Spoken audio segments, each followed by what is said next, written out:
Hi guys, welcome again to another episode of Door Gym. So last workout nga natin to for the week and mag-shoulder and abs workout tayo for today. Let's go! So yun na nga yung first workout na ginawa natin is nag-Arnold's nga tayo. At ginawa natin yan for 10 reps and 3 sets. After naman natin mag-Arnold's, nag-lateral raise nga tayo. At ginawa nga natin yan for 10 reps and 3 sets. Next workout naman na ginawa natin is nag-front raise naman tayo. At ginawa nga natin yan for 10 reps and 3 sets. After natin mag-front raise, nag-face pull naman tayo. So same pa din yung reps na ginawa natin dyan. Ginawa natin yan for 10 reps and 3 sets. And for our last shoulder workout, nag-upright rows na nga din tayo dyan.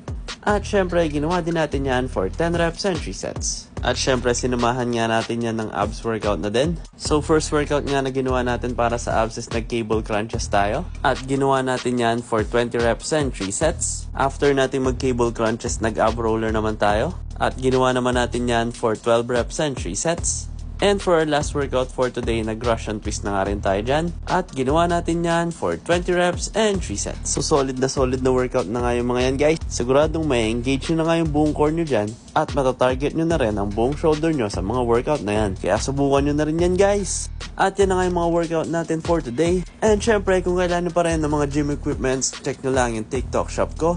Or kung mga workouts ko naman, check nyo lang yung bio ko. Follow for more. Bye-bye!